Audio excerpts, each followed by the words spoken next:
بسم الله الرحمن الرحيم.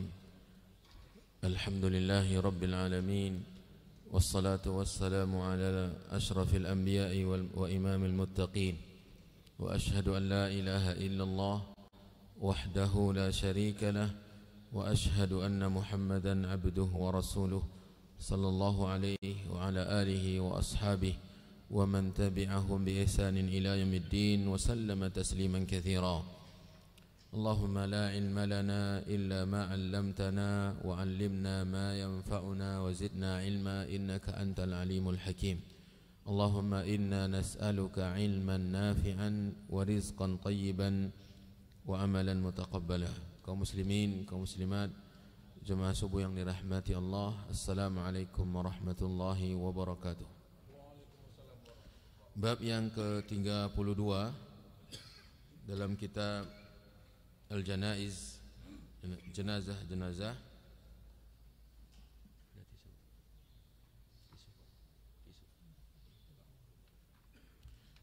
Bunyinya perintah untuk meratakan kuburan. Perintah untuk meratakan kuburan. Perintah maksudnya perintah Nabi. Perintah Nabi, meratakan maksudnya membuang kelebihan-kelebihan yang ditambahkan kepada kuburan. Membuang kelebihan-kelebihan, menghilangkan kelebihan-kelebihan yang ada pada kuburan. Nabi SAW memerintahkan demikian. Dan ini para ulama menjelaskan perintah ini apakah tertuju kepada kuburan-kuburan yang berlebih dari tanah galiannya, atau kuburan yang dimaksud kuburan tertentu, kuburan-kuburan yang dispesialkan, kuburan-kuburan yang diistimewakan dengan melakukan hal-hal yang tidak dilakukan pada kuburan yang lain. Apakah perintah untuk meratakan seperti yang dijelaskan dalam sebagian hadis yang ada di bawah bab ini, kuburan tertentu, kuburan yang dikhususkan, kemudian perlakuan terhadap kuburan itu juga diistimewakan dengan membangun di atasnya kubah-kubah atau tempat-tempat ibadah, tempat sholat, tempat baca Al-Quran. Di situ ada air untuk ngambil berwudunya, yang airnya air keramat, dan juga di situ ada mushaf Al-Quran, surat-surat tertentu dalam Al-Quran disediakan di sana untuk dibaca. Apakah kuburan seperti ini yang dimaksud oleh pembahasan ini, atau semua kuburan yang lebih dari tanah galian? Ini para ulama menjelaskan pada dasarnya perintah Nabi SAW ditujukan kepada semua kuburan yang berlebih dari tanah galian. Dimasukkan ke sana perangkat-perangkat yang lain dari perangkat bangunan. Ini merupakan tuntutan agama kita. Bab yang ke-32 ini mencakup kedua-duanya. Dan mari kita lihat hadis yang pertama di bawah bab ini.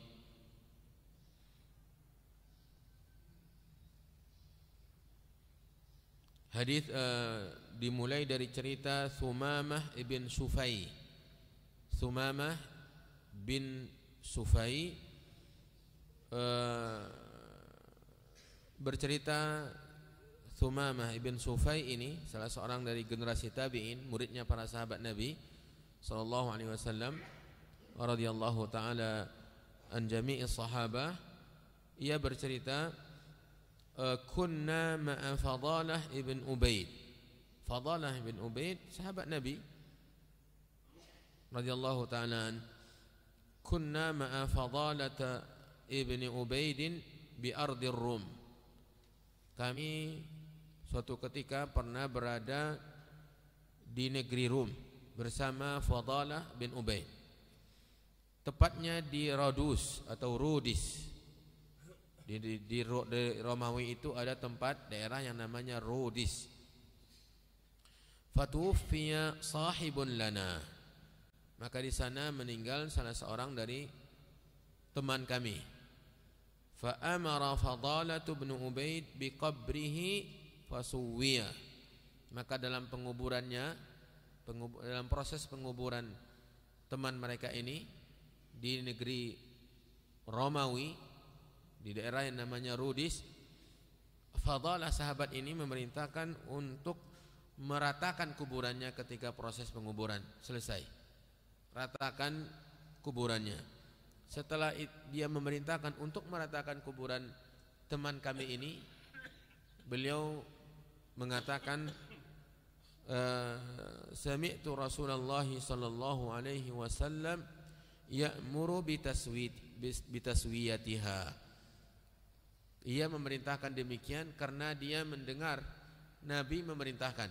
Jadi dia memerintah karena Nabi memerintah. Dia perintahkan untuk berbuat atau untuk meratakan kuburan ketika selesai proses penguburan jenazah tadi, karena dia mendengar Nabi memerintahkan demikian. Jadi itulah dasar hadisnya. Hadis Fadalah bin Ubaid ini, dia mendengar Nabi memerintahkan untuk meratakan kuburan. Hadisnya sahih dan sekarang ini berada dalam Sahih Muslim. Nabi perintahkan untuk meratakan kuburan. Bukan saja kuburan yang sudah bertambah, tidak, termasuk juga kuburan ketika dikuburkan. Jenazah yang selesai proses penguburan, kemudian Nabi SAW perintahkan untuk meratakan. Nanti akan ada penjelasan tentang makna meratakan ini. Maksudnya meratakan bukan sama rata dengan tanah biasa, tetapi diratakan yaitu ditimbun dengan tanah yang hasil galian kuburan tersebut. Tanah hasil galian kuburan tersebut. Dan tentu pasti akan berlebih. Kelebihannya ini tidaklah menyalahi makna meratakan. Kenapa? Karena kalau dibuat liang lahat, maka di dalam itu sudah pasti akan ada ruang yang terbuka, yaitu ruang liang lahatnya. Tanah penggalian liang lahat ini yang akan melebihi, yang akan berlebih ketika penimbunan, proses penimbunan. Dan walaupun dia lebih dari permukaan tanah yang lain, dia termasuk tidaklah termasuk menyalahi perintah Nabi SAW, karena penimbunannya dilakukan dari tanah galian. Ini makna meratakan, bukan disamaratakan dengan permukaan tanah yang lain, tidak, tetapi ditimbun dengan tanah hasil galian. Wallahu a'lam. Ini hadis yang pertama. Kemudian kita lihat hadis yang kedua. Ini hadis yang lain, hadis yang masyhur, lebih masyhur dari hadis Fadalah bin Ubaid tadi. Ini hadis diriwayatkan dari Abul Hayyaj Al-Asadi, juga generasi tabi'in, murid dari sahabat Nabi SAW. Abul Hayyaj Al-Asadi.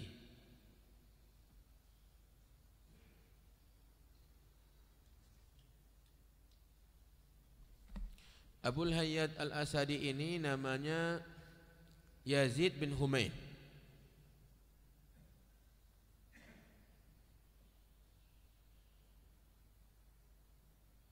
Bukan dia namanya Yazid.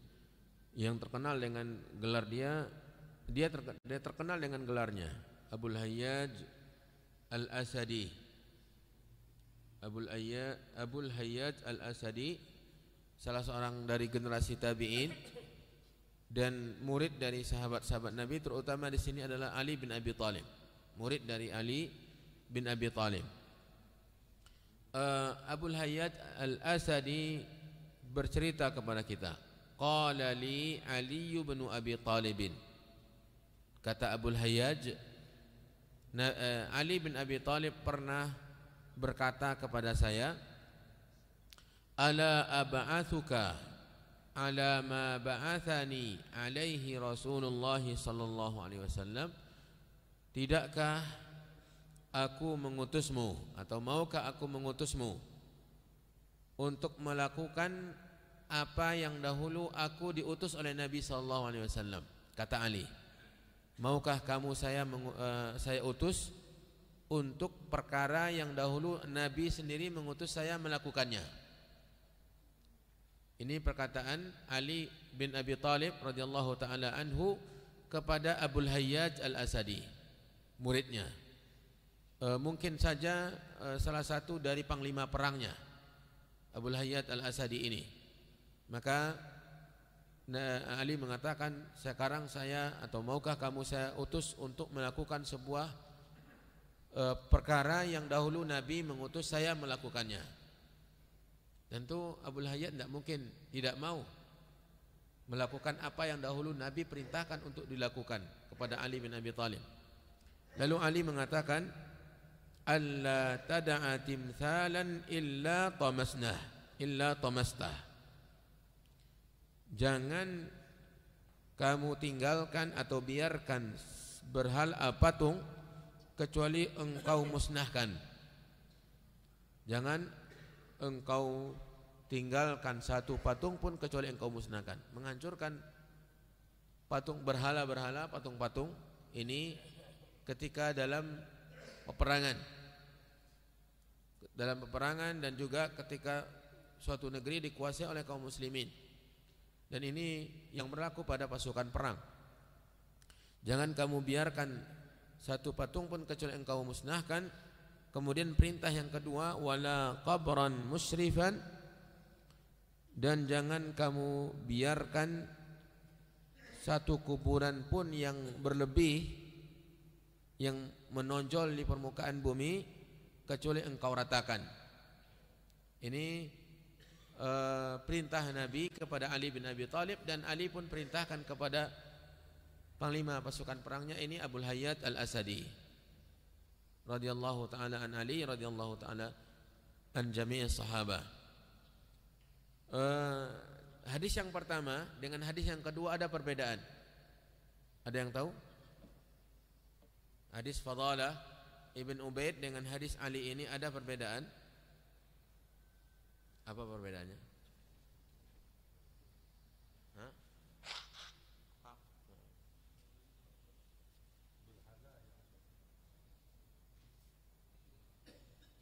Ada perbedaan yang sangat penting kita ambil.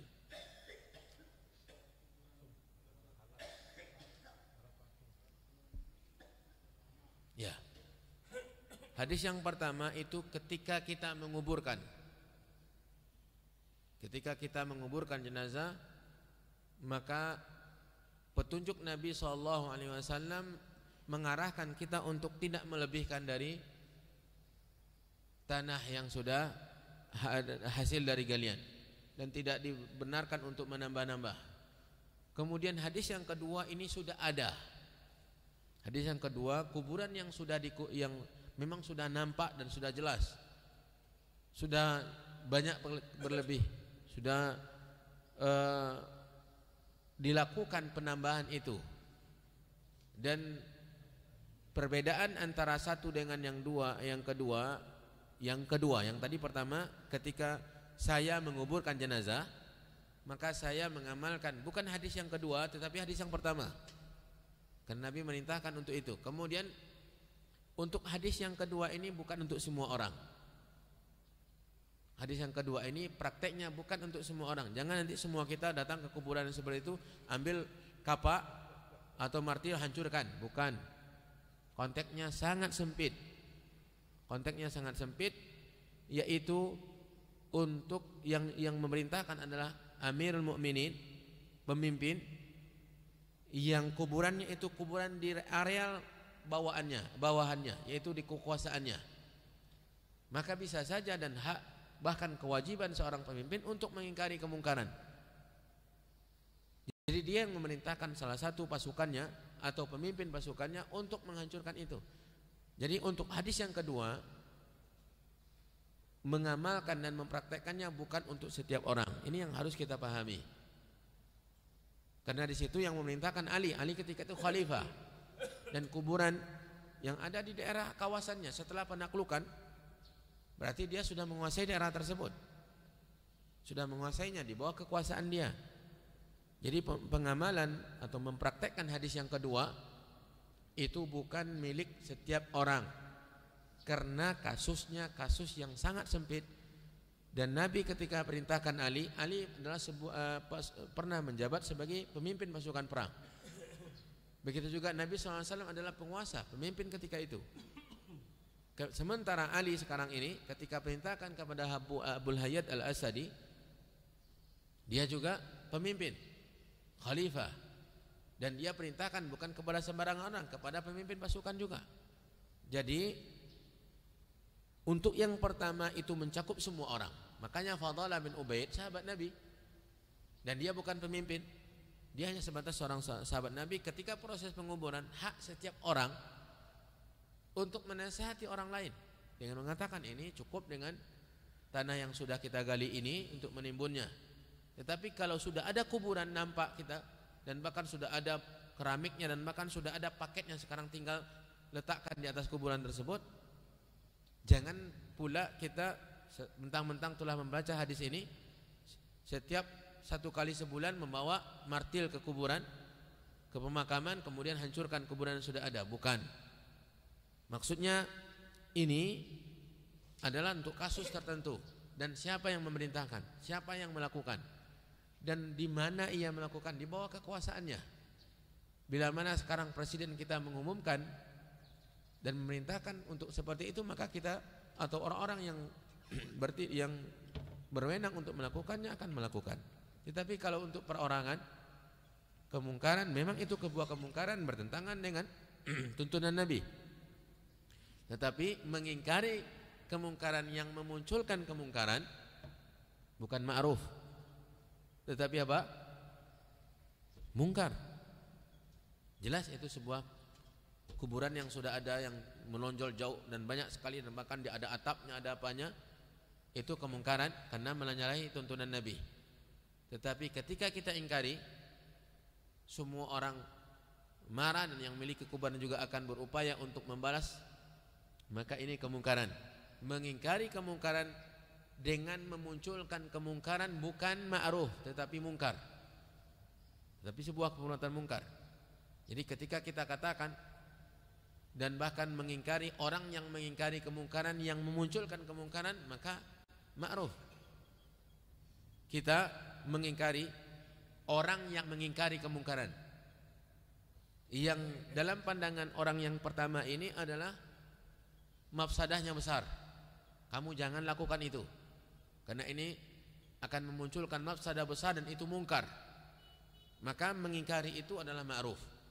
Seperti yang saya katakan sekarang ini, menjelaskan tentang konteks hadis yang kedua ini bukan untuk sembarangan orang, dan kasusnya sangat sempit. Itu tertuju kepada pemerintah, kaum pemimpin, dan siapa yang diperintah oleh pemimpin, dan kuburannya di mana letaknya, di bawah kekuasaan dia. Jadi antara hadis yang pertama dengan hadis yang kedua berbeda, dan seperti atau berbedanya antara langit dengan bumi yang harus kita pahami. Bukan tertuju kepada semua orang, mentang-mentang kuburan sudah banyak yang seperti itu lalu kita hancurkan. Ini yang mungkin perlu dipertegas agar kita tidak salah dalam mengamalkan hadis Nabi SAW. Jadi itu bab yang ke-32. Kemudian kita lanjutkan bab yang ke-33. Bab larangan mengapur kuburan dan mendirikan bangunan di atasnya. Bab an-nahi an tajsisil qabri wal bina'i alaih. Larangan mengapur kuburan itu akan merupakan rentetan dari menambahkan bangunan di atasnya. Kalau tanah saja tidak akan mungkin dikapur. Kalau tanah saja tidak akan mungkin dikapur. Mana mungkin ada orang mengapur tanah. Tetapi ketika ada tambahannya, maka akan merembet kepada larangan-larangan yang lain. Seperti yang langsung ditegaskan oleh Nabi, beliau melarang untuk mengapur kuburan, kemudian mendirikan bangunan di atasnya. Mendirikan bangunan di atasnya mencakup beberapa hal. Yang pertama, menambahkan bangunan persis dengan sebuah rumah untuk kuburan tersebut, atau menambahkan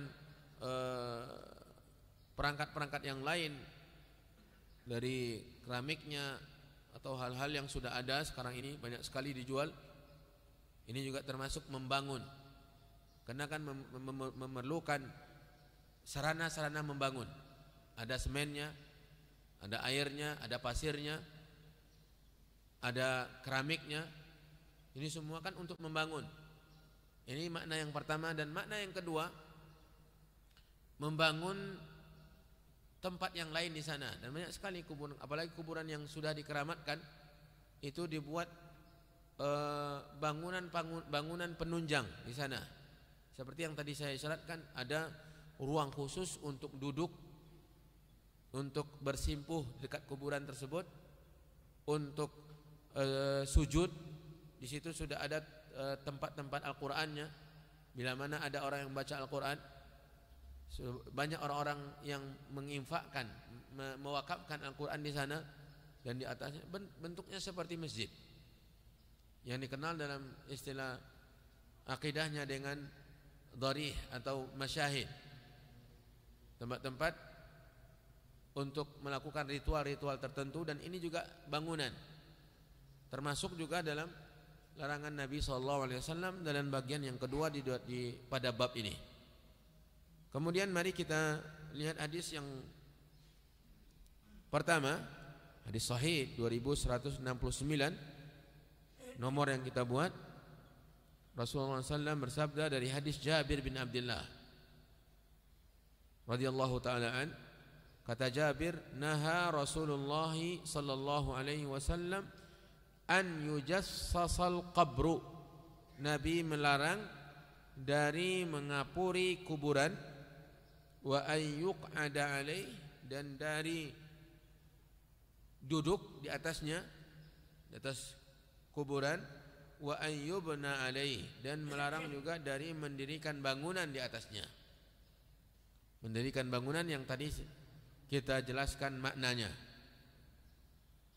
Mendirikan bangunan untuk kuburan tersebut atau mendirikan bangunan penunjang untuk melakukan pendekatan diri kepada Allah di sana. Dan ini banyak pada kuburan-kuburan di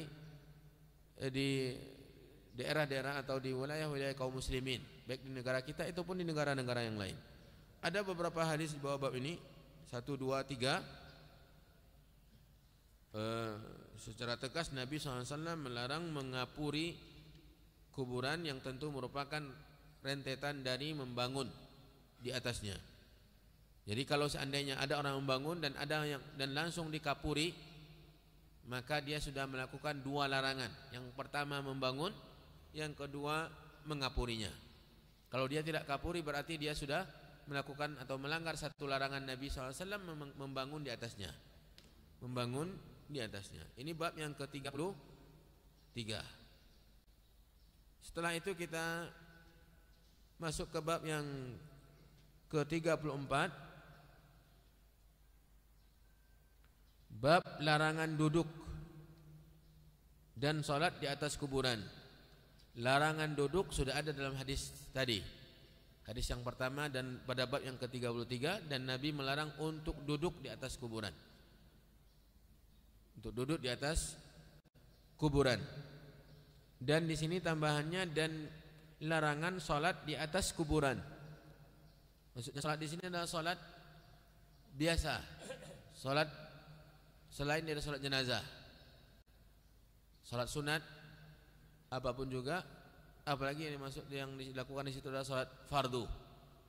Larangan salat ini adalah melakukan salat selain dari salat jenazah, karena salat jenazah sudah ada dalil dari Nabi SAW, langsung beliau melakukannya. Seperti pada hadis yang telah kita pelajari, Nabi SAW menyolatkan salah seorang wanita di kuburan yang sudah dikuburkan. Seorang wanita sahabat, dan pekerjaannya membersihkan masjid,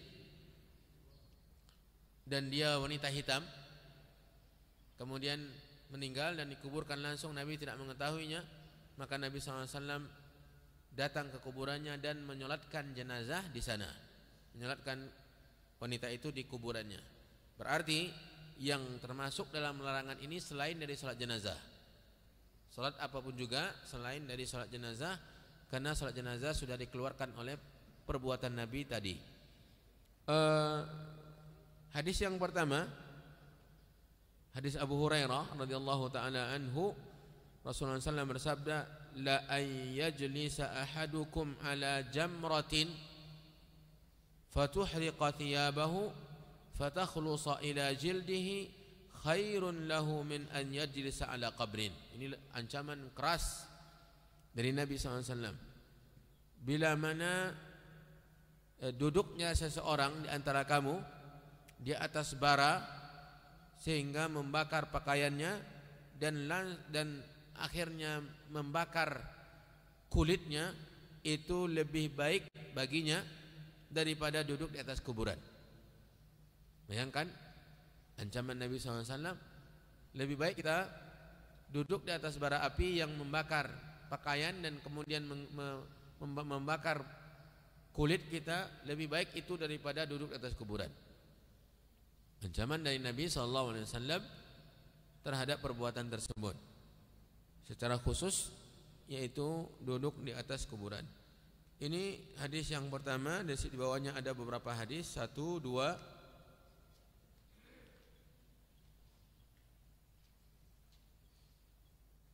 3, 4. Hadis yang ketiga itu tidak ada dengan lafaz yang berbeda, halaman 112. Hadis yang pertama di halaman tersebut hadis Wathilah bin Asqa dari Abu Marthad Al-Ghanawi. Abu Marthad Al-Ghanawi sahabat Nabi. Abu Marthad Al-Ghanawi radhiyallahu taala an, ia menyampaikan kepada kita hadis Nabi SAW bahwasanya Nabi mengatakan, la tajlisu alal kubur, jangan kalian duduk di atas kuburan. Yang tadi ancaman, lebih baik duduk di atas bara daripada di atas kuburan. Yang sekarang larangan secara tegas, jangan kalian duduk di atas kuburan. Itu dua hadis yang berbeda redaksi tetapi tujuannya sama, yaitu larangan duduk di atas kuburan. Hadis yang terakhir tadi hadis juga hampir sama dengan hadis yang ketiga tadi. Hadis yang keempat, ada 4 hadis di bawah bab ini. Kemudian halaman 114 ada nukilan perkataan Imam Syafi'i di situ. Baris yang keempat dari bawah, Imam Syafi'i rahimahullah mengatakan, aku tidak suka jika ada seorang hamba yang diagungkan dengan menjadikan kuburannya sebagai masjid, karena takut terjadi fitnah terhadap dirinya dan orang-orang setelahnya. Ini celaan dari beliau rahimahullah ta'ala dari menjadikan kuburan sebagai tempat ibadah atau mendekatkan kuburan dengan masjid. Celaan dari Imam Syafi'i rahimahullah ta'ala dinukilkan oleh Al-Imam An-Nawawi yang juga bermadzhab Syafi'i. Kemudian bab yang ke-35 dan terakhir, salat jenazah di masjid. Salat jenazah di masjid maksudnya apa? Hukumnya salat jenazah di masjid, apa hukumnya? Kalau dilihat dari hadis yang ada di bawah ini berarti bolehnya menyolatkan jenazah di masjid. Hadis yang pertama, hadis Aisyah Ummul Mukminin radhiyallahu taala anha, bahwasanya beliau di sini mengatakan, amarat an yamurra bi janazati Sa'd bin Abi Waqqas fil masjid fatusalli alaihi. Aisyah radhiyallahu taala anha menyuruh untuk membawa jenazah Sa'ad bin Abi Waqqas yang meninggal dunia, dibawa ke masjid untuk disolatkan di masjid. Fa ankara an-nasu dzalika 'alaiha, dan banyak orang yang mengingkari keputusannya tadi, permintaannya agar Sa'ad bin Abi Waqqas disolatkan di masjid, itu diingkari oleh sebagian orang. Faqalat, maka Aisyah berkata, ma asra'a ma nasiyan nasu ma shalla, ma asra'a ma nasiyan nas, betapa cepatnya orang-orang lupa, kata Aisyah. Karena mereka mengingkari sikapnya tadi menyuruh jenazah saat disolatkan di masjid. Orang tidak suka itu. Banyak orang yang mengingkari kenapa disolatkan di masjid. Maka Aisyah mengatakan, betapa cepat kalian lupa wahai manusia. Ma shalla Rasulullah sallallahu alaihi wasallam ala Suhail bin al-Bayda illa fil masjid. Tidaklah Nabi menyolatkan jenazah Suhail bin Bayda kecuali di masjid. Berarti menyolatkan jenazah di masjid juga dilakukan oleh Nabi, walaupun Nabi tidak disolatkan di masjid, di rumahnya. Dan begitu juga Umar. Tetapi Nabi pernah menyolatkan sebagian sahabatnya di masjid, menunjukkan itu boleh menyolatkan jenazah di masjid sebagaimana yang dilakukan oleh Nabi SAW. Dan Aisyah memerintahkan jenazah Sa'ad bin Abi Waqqas disolatkan di masjid. Inilah dalil yang pertama. Dan dalil yang kedua, kisah hampir sama kisah dengan yang tadi, cuma agak lebih detail dari hadis yang pertama. Intinya salat di masjid, menyolatkan jenazah di masjid boleh hukumnya. Menyolatkan jenazah di masjid boleh hukumnya, dan mungkin lebih utama bila mana memberikan kesempatan yang banyak bagi orang untuk menyolatkannya daripada di rumah. Kalau di rumah mungkin tidak bisa mengumpulkan atau memuat 50 orang, akan tetapi di masjid bisa memuat lebih dari 50 orang. Sebagaimana keutamaan yang telah kita baca 40 dan 100. Bila mana yang berkumpul di masjid itu lebih dari 200 orang, maka semakin banyak orang yang mendoakan. Di sini letak mungkin lebih utama daripada di masjid, bila mana orang hanya memahami menyolatkan jenazah itu hanya boleh 1 kali. Kalau di rumah tentu berapa orang lah yang bisa? 10 kali, nanti 10 orang. Nanti bila mana ada orang yang datang lagi 10 orang, mungkin memahami tidak boleh disolatkan lagi karena sudah disolatkan.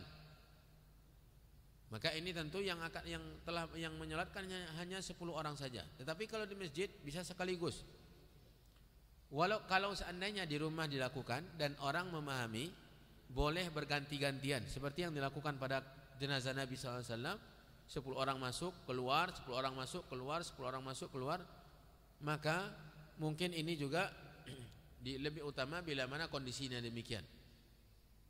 Bila mana dilakukan di rumah tetapi orang memahami, boleh untuk berkelompok-kelompok sesuai dengan ruang yang ada. 10 orang keluar, 10 orang keluar, terus berganti-gantian, tidak ada masalah. Tetapi bab ini menjelaskan kepada kita bahwasanya menyolatkan jenazah di masjid hukumnya boleh, karena Nabi SAW pernah menyolatkan jenazah yaitu Suhail bin Bayda di masjid sebagaimana yang diceritakan oleh Aisyah Ummul Mukminin. Itulah bab-bab yang bisa kita baca, dan tersisa berapa bab lagi? 3 bab lagi.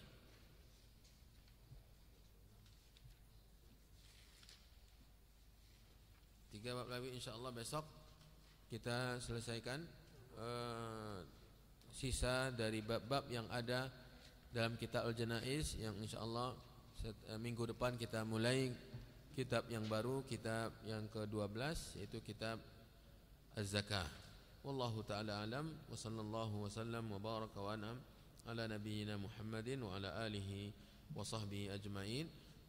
Subhanakallahumma wa bihamdika asyhadu an la ilaha illa anta astaghfiruka wa atubu ilaik. Wassalamu alaikum warahmatullahi wabarakatuh.